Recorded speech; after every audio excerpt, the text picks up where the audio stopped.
Chapter 20. When I told Gloria Dump about Otis and how he got arrested, she laughed so hard she had to grab a hold of her false teeth so they wouldn't fall out of her mouth.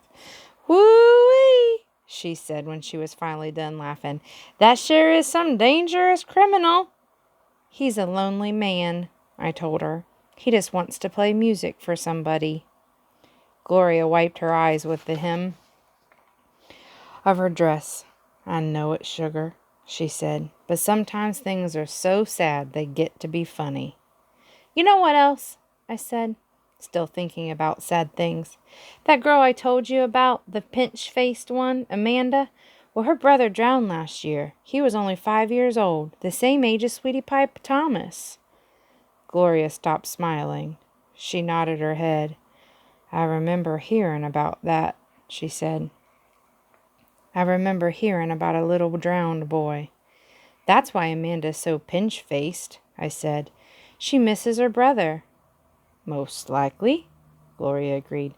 "Do you think everybody misses somebody, like I miss my mama?" "Mm-hmm," said Gloria. She closed her eyes. "I believe sometimes that the whole world has an aching heart."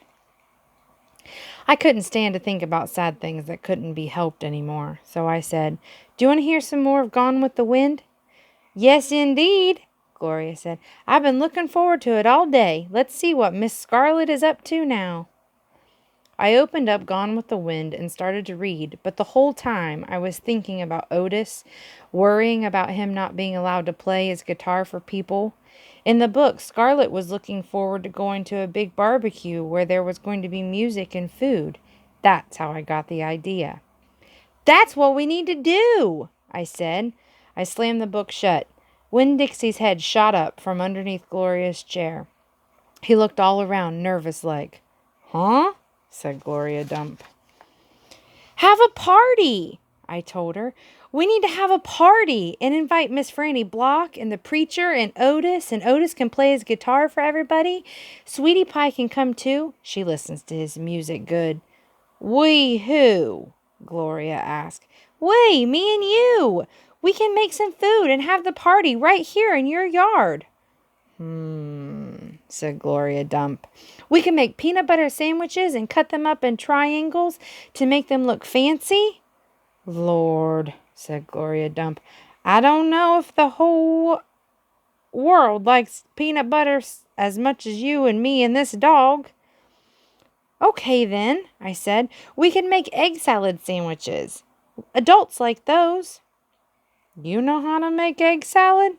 "No, ma'am," I said. "I don't have a mama around to teach me things like that. But I bet you know. I bet you could teach me. Please?" "Maybe," said Gloria Dump. She put her hand on Winn-Dixie's head. She smiled at me. I knew she was telling me yes. "Thank you," I said. I went over and hugged her. I squeezed her hard. Winn-Dixie wagged his tail and tried to get in between the two of us. He couldn't stand being left out of anything. "It's going to be the best party ever," I told Gloria. "You got to make me one promise, though," Gloria said.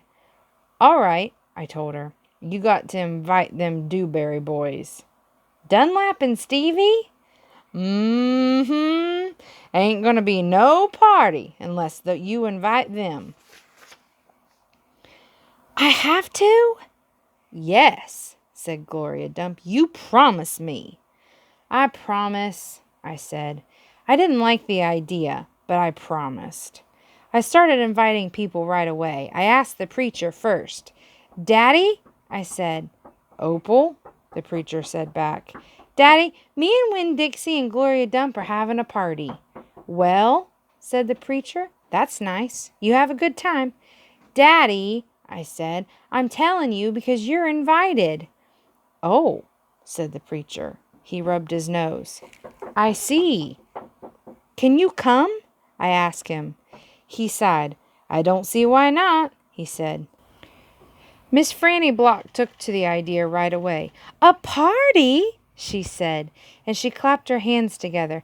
"Yes, ma'am," I told her. It'll be kind of like the barbecue at 12 Oaks and Gone with the Wind, only it's not going to be as many people, and we're going to serve egg salad sandwiches instead of barbecue.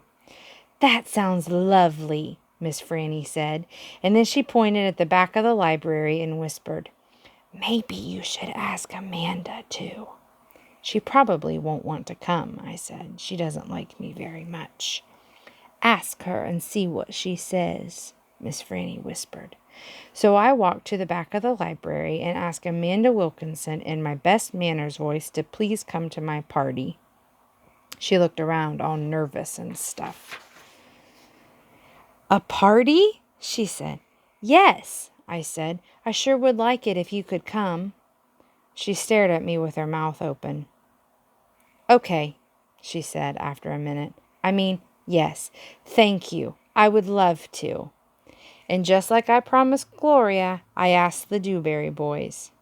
I ain't going to no party at a witch's house, Stevie said. Dunlap knocked Stevie with his elbow.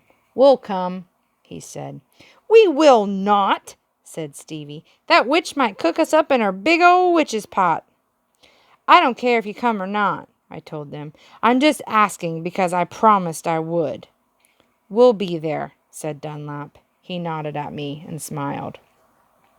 Sweetie Pie was very excited when I invited her.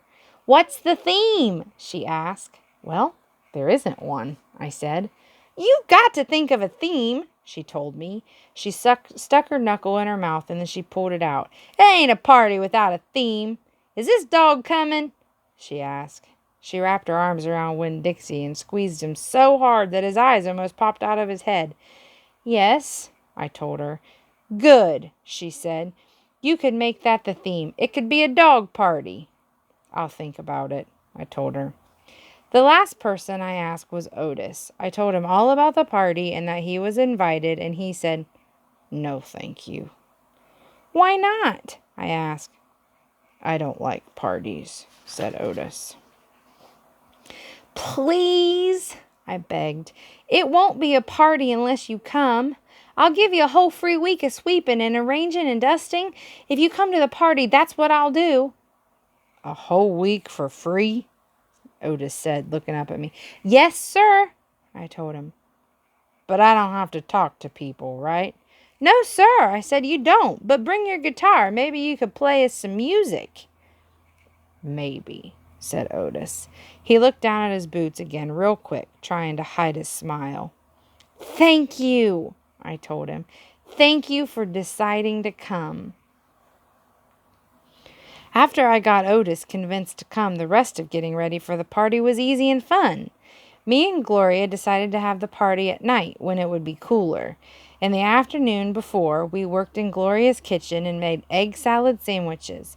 We cut them up in triangles and cut off the crust and put little toothpicks with frilly tops in them. Winn Dixie sat in the kitchen and looked at us the whole time. He kept on wagging his tail. That dog thinks we're making these sandwiches for him, said Gloria Dump. Winn Dixie showed Gloria all of his teeth. These ain't for you, she told him.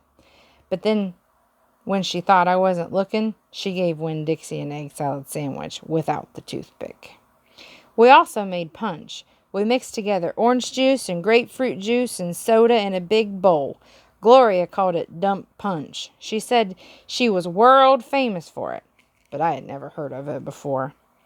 The last thing we did was decorate the yard all up. I strung pink and orange and yellow crepe paper in the trees to make it look fancy. We also filled up paper bags with sand and put candles in them. And right before it was time for the party to start, I went around and lit all the candles. It turned Gloria Dump's backyard into a fairyland. Said Gloria Dump, looking around. Even somebody with bad eyes can tell it looks good. It did look pretty. It looked so pretty that it made my heart feel funny, all swollen and full, and I wished desperately that I knew where my mama was so she could come to the party too. Miss Franny Block was the first person to arrive. She was wearing a pretty green dress that was all shiny and shimmery. She had on high-heeled shoes that made her wobble back and forth when she walked. Even when she was standing still, she kind of swayed like she was standing on a boat. She was carrying a big glass bowl full of litmus lozenges. "I brought a little after-dinner treat," she said, handing the bowl to me. "Thank you," I said. I put the bowl on the table, next to the egg salad sandwiches and the punch. Then I introduced Miss Franny to Gloria, and they shook hands and said polite things to each other. And then Sweetie Pie's mother came by with Sweetie Pie. Sweetie Pie had a whole handful of pictures of dogs that she had cut out of magazines. "It's to help you with your theme," she said. "You can use them to decorate. I brung tape, too." And she started going around taping the pictures of the dogs to trees and chairs and to the table. "She ain't talked about nothing about this party all day long," said her mother. "Can you walk her home when it's over?" I promised that I would, and then I introduced Sweetie Pie to Miss Franny and to Gloria, and right after that the preacher showed up. He was wearing a coat and a tie and looked real serious. He shook Gloria Dump's hand and Miss Franny Block's hand and said how pleased he was to meet them both and how he had heard nothing but good things about them. He patted Sweetie Pie on the head and said it was good to see her outside of church. And the whole time, Winn Dixie was standing right in the middle of everybody, wagging his tail so hard I thought for sure he would knock Miss Franny right off her high heels. Amanda Wilkinson came, and she had her blonde hair all curled up, and she looked shy and not as mean as usual. And I stood real close to her and introduced her to Gloria Dump.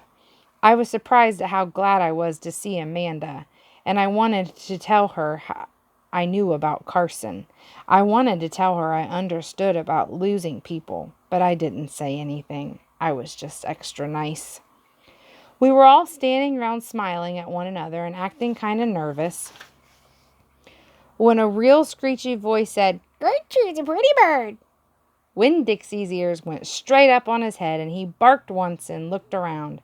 I looked too, but I didn't see Gertrude or Otis. "I'll be right back," I said to everybody. Me and Winn Dixie went running around to the front of the house, and sure enough, standing on the sidewalk was Otis. He had his guitar on his back and Gertrude on his shoulder, and in his hands he was holding the biggest jar of pickles I had ever seen in my life. "Otis," I said to him, "come on around back. That's where the party is." "Oh," he said, but he didn't move. He just stood there holding onto his jar of pickles. "Dog!" screeched Gertrude. She flew off Otis's shoulder and landed on Winn Dixie's head. "It's all right, Otis," I told him. "It's just a few people, hardly any people at all." "Oh," said Otis again. He looked around like he was lost, and he held up a jar of pickles. "I brought pickles," he said. "I saw them," I said. "It's just exactly what we needed. They'll go perfect with the egg salad sandwiches." I talked to him real soft and gentle and low, like he was a wild animal that I was trying to get to take food out of my hand. He took one tiny step forward. "Come on," I whispered. I started walking, and Winn Dixie followed me, and when I turned around, I saw that Otis was following me too.